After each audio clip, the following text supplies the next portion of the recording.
Bom dia, hoje terça-feira, 30 de junho, último dia útil aí do semestre. Estamos dando início a mais uma reunião matinal.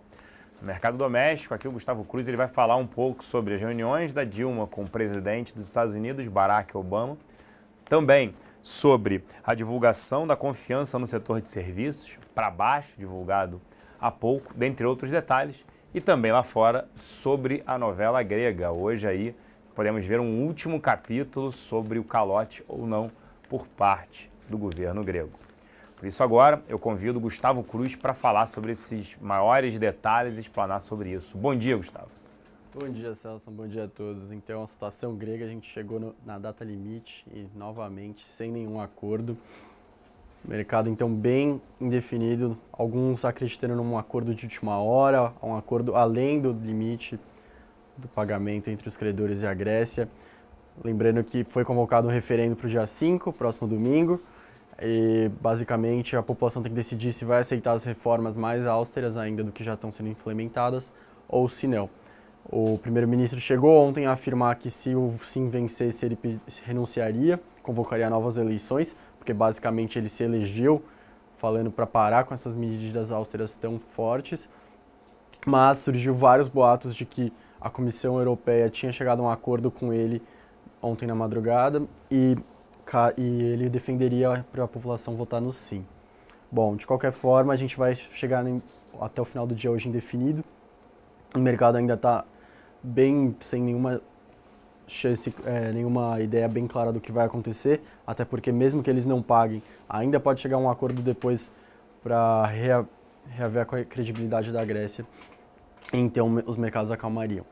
De qualquer forma, a gente tem que ficar bem atento porque isso vai impactar bastante os mercados, até porque logo mais a gente tem eleição na Espanha e independente se a Grécia conseguir um acordo mais brando, a população vai exigir que os partidos da Espanha consigam um acordo mais brando para a população lá. Se a Grécia for expulsa, os mercados vão começar a suspeitar se os próximos países que estão numa situação também delicada como Espanha e Itália também vão conseguir permanecer na zona do euro. Então, vamos ficar bem atentos porque essa situação grega é bem representativa. Fora isso, a gente teve hoje na Europa um dado muito importante que é a inflação. Lembrando que a gente está desde o começo do ano com um pacote de estímulos monetários na Europa para justamente recuperar, não chegar a uma situação de deflação e voltar para uma inflação. A gente tem um resultado hoje de 0,2% no índice de preços ao consumidor. Veio em linha com o mercado, é importante que esteja subindo. E, além disso, a gente teve a taxa de desemprego hoje na Europa que permaneceu em 11%. Ainda é uma taxa elevada, também bem prejudicada por países como a Grécia, que tem mais de 1/3 da população desempregada, a Espanha, que tem mais de 20% da população desempregada. Mas, de qualquer forma, o mercado reagiu bem ao dado de inflação. Outro dado da região foi o PIB do Reino Unido, que foi revisado para cima de 0,3% de alta no primeiro trimestre, ante o último trimestre, para 0,4%. O PIB do ano passado foi revisado para cima também, de 2,8% para 3,8%. Então a gente vê que o Reino Unido foi um dos países que foi bem mais incisivo desde o começo da crise em aplicar medidas mais austeras e ele foi um dos primeiros a sair dessa crise. Agora, voltando para o cenário doméstico, como o Celso bem falou, a gente teve hoje, infelizmente, dois resultados bem ruins nos índices de confiança da Fundação Getúlio Vargas. A gente atingiu a mínima histórica da série histórica, tanto no índice de confiança de serviços, tanto no índice de confiança da indústria. O índice de confiança dos serviços caiu 4,5%, ele foi de 84,5% para 80,7%. Importante que quando a gente desmembra os números, a gente tem tanto a parte quanto eles estão enxergando para a situação atual, quanto para a expectativa para a situação futura.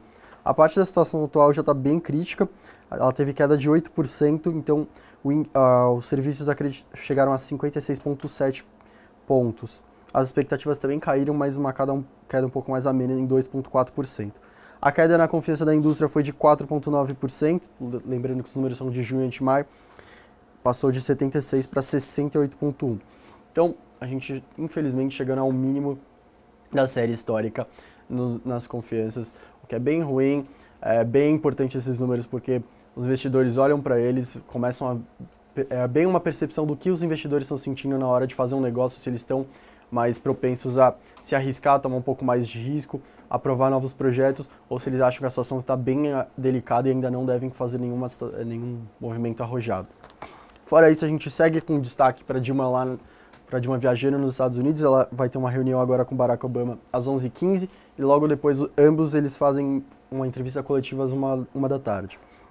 Depois a Dilma se encontra com empresários tanto americanos, tanto brasileiros em Washington, junto com seus ministros, para chegar a novas discussões, passar bem mais um cenário. A Dilma, ontem em reunião, ela passou bem que ela está decidida a ter um governo diferente do anterior, que está bem focada nesse novo pacote econômico. E então a gente deve ter novamente a Dilma com esse tom. Por aqui, a gente tem votações hoje na Câmara e no Senado. A Câmara ela vota com urgência o projeto de lei que refere à remuneração dos depósitos efetuados na conta do FGTS, e depois ela vai votar numa lei que estabelece o prazo de 30 dias para a reindexação das dívidas dos estados. A parte do Senado tem acho que é o ponto crucial hoje da agenda em Brasília. Eles vão votar a medida provisória 670. Ela reajusta a tabela do imposto de renda de forma escalonada, e ela tem uma emenda importante. Essa emenda ela concede uma isenção bilionária de PIS e COFINS para óleo diesel. Isso foi uma demanda muito exigida pela parte dos caminhoneiros e também da parte do agronegócio. O Michel Temer tentou articular bastante essa parte, mas ao que tudo indica vai ser aprovada, e a equipe econômica do governo está bem insatisfeita que essa emenda seja aprovada, porque eles estimam que isso gere uma perda anual de 1,15 bilhão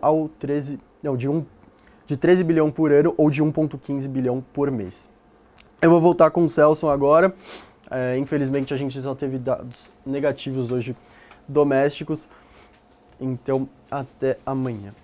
Obrigado, Gustavo. Fluxo aqui na casa dos locais. Eles foram net vendedores ontem, 30 milhões de reais. Destaque na compra: CCR, Vivo, Timp 3 e Jet 4. Na venda, destaque para Brasil Food, JBS, Petro 3, Bradesco e Itaúsa. Nas duas pontas, Petro 4, Suzano, Vale 5, Croton e Itaú. Os estrangeiros terminaram o dia net vendedores também em 17 milhões de reais. Destaque na compra: Vale 3, Bradesco, Elet 3. Na venda, Petro 3, Brasil Foods, o GPA, BVMF e Gol. Nas duas pontas, Petro 4. Destaque de Small Caps, Jet 3, Abreu Educação, Exetec, QGEP e Ivan. Agora eu vou passar para falar sobre oportunidades, como é que abriu também os futuros aqui, dólar. Danilo Zanini. Bom dia, Danilo. Bom dia, Celso. Bom dia. Queda de 0,6%, enquanto o índice futuro sobe aproximadamente 0,5%. No último pregão tivemos uma forte desvalorização, o índice futuro fechou com queda de 1,74%, cotado a 53.800 pontos, e o dólar futuro fechou com queda de 0,37%, fechou cotado a 3,154. Vale ressaltar que nós temos o vencimento do dólar, nós estamos negociando agora a letra Q, vencimento julho. Então fiquem atentos aí para uma nova negociação do dólar WDO Q15 ou DOL Q15, o novo código de negociação do dólar.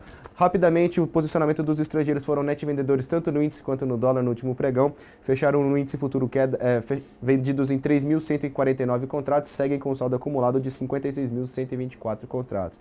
Os estrangeiros no dólar ficaram mais um dia vendedor, uma venda expressiva de 25.445 contratos, seguem comprados em 119.531 contratos. O acumulado no mês aí está 160.740 contratos net vendedores. Gostaria de desejar a todos uma excelente terça-feira, bons negócios e cautela no dia de hoje. Um abraço. Obrigado, Danilo. Ontem o plano de negócio da Petrobras teve uma teleconferência a partir das 18 horas. Nela, a primeira coisa que o Almir Bendini fez, CEO da companhia, foi falar que a companhia não prevê um aumento de capital via emissão de ações. Por que isso? Porque no plano de negócio 2014 a 2018 tinha uma frase que falava na sexta página: não há emissão de ações. Nessa foi suprimida, foi retirada. Isso gerou um burburinho no mercado, principalmente quando o mercado interpretou. A ação estava subindo mais de 2%, chegou a cair 4,30%, 4,40%, muito por conta dessa situação. A Petrobras fechou em forte queda, mais de 3% de queda, falando das PNs. Hoje pode apresentar alguma recuperação por conta disso. O ponto é que falou-se bastante sobre metodologia de preços de combustíveis, né? E o rumor ontem é de que seria a cada um ano. Então digamos que começasse amanhã, 1º de julho. Quer dizer, olhar só daqui a 1º de julho do ano que vem, que vai ter um reajuste, e se o reajuste tiver que ser 30% para a gasolina? Cada 10% de aumento na gasolina representa um impacto no IPCA de 0,37 pontos percentuais. Então seria mais de 1%. A meta de inflação superaria novamente o teto da meta. Então é outra discussão. O mercado acho que não a gente, pelo menos, não vai dar o benefício da dúvida de uma criação de uma metodologia de preços, porque ela tem que ser implementada. A gente vai esperar um ano se isso acontecer. E lembrando que a Graça Fortes, em 2013, na divulgação do terceiro TRI, tentou implementar e não conseguiu. De notícias negativas, hoje tem uma plenária, né, um projeto do José Serra, senador do PSDB de São Paulo, tentando justamente mudar, né, essa obrigatoriedade do modelo de partilha, que nada mais é do que a Petrobras, em cada bloco licitado do preço, ela tem que entrar com 30%, ela não tem mais dinheiro para isso. Sobre a emissão de ações, se vier a acontecer, seria num prazo mais longo, não nesse curto prazo, não por agora, até porque senão o governo teria que colocar dinheiro. Falando com uma jornalista ontem, ela até falou, mas não poderia botar petróleo, como ela fez no último? Até colocaria, mas acho que o mercado não ia ver isso com bons olhos. A gente segue cético com exposição à Petrobras, prefere não ter. Ela, inclusive, faz parte da nossa carteira short, devido principalmente ao seu alto endividamento, que o governo acabou não falando, não o governo não. O CEO da companhia ontem acabou não falando sobre isso. Ele não falou, vou pretendo atingir isso. Ele só colocou metas, mas não falou, detalhou, né, entrou em detalhes sobre como é que ele vai reduzir endividamento, tudo isso, vai vender ativos. Mesmo assim, como é que aumenta a geração de caixa? A única coisa, um ponto que eles, pelo menos, tentaram trazer para a parte de realidade foi a produção, que a expectativa de produção no Brasil para 2020 era de 4,2 milhões de barris, trouxeram para 2,8 milhões. Mesmo assim, né, a gente não acha que é elevado para isso. Vale destacar ainda os Minas, redução de jornada de trabalho em Belo Horizonte começa agora, dia 3 de julho, e sexta-feira eles não vão mais trabalhar. Ou seja, eles não vão mais trabalhar, então demonstrando que eles já desligaram 2 alto-fornos, um em Ipatinga, outro em Cubatão, São Paulo, um em Minas Gerais. Isso está demonstrando o seguinte: desaceleração muito forte na demanda por aço. A gente segue short recomendando o ativo, né? Está na nossa carteira semanal short. CSN também, destaque: o Ministério Público Federal pediu a suspensão das operações da CSN em Volta Redonda, falando que ela não tem licença desde 2012. É mais um problema, a gente segue recomendando, não tem exposição ao setor siderúrgico. Inclusive, nós temos short nos Minas. Frigoríficos, abertura, né, para as importações de carne bovina no mercado norte-americano. Isso tende a ser positivo, mas é marginal. Por quê? Para até 60, deixa eu até colar aqui, mas para 64.800 toneladas exportadas para lá, a alíquota é de 4%. Acima disso, sobe para 26,4%. Então, não é um volume, vai ser um volume muito baixo. O ponto é, os Estados Unidos estão dando a chancela de que a carne brasileira é de excelente qualidade. E isso pode abrir portas, principalmente no Japão, Indonésia e Coreia do Sul. Mais beneficiadas: Minerva, porque o seu foco é em exportação, e para uma empresa menor. Depois JBS, Marfrig fiquem fora. Sempre falo isso. Se tivesse que ter um frigorífico, seria só Minerva. Caso JBS, seria muito mais para tradear do que qualquer outra coisa. Marfrig permaneçam fora. Vale a pena hoje monitorar o prazo para renovação dos contratos aí de alunos do FIES. Até o ano passado foi prorrogado e termina hoje. E agora vai até 20 de julho. Vale monitorar isso. Real Estate também tem, na parte imobiliária tem o Minha Casa Minha Vida. Todo mundo falando que o governo deve 1 bilhão ou 1 bilhão e 600. Fiquem fora, permaneçam fora do setor de Real Estate. Na parte de aluguel, vale comentar: destaque ontem permaneceu Lojas Americanas, Estácio, Vale 3, Marfrig, Natura, Copel e PDG. A gente vai ficando por aqui, volta no UFC a partir de 11h40, tá ok? Um grande aí terça-feira a todos, um grande abraço e até lá.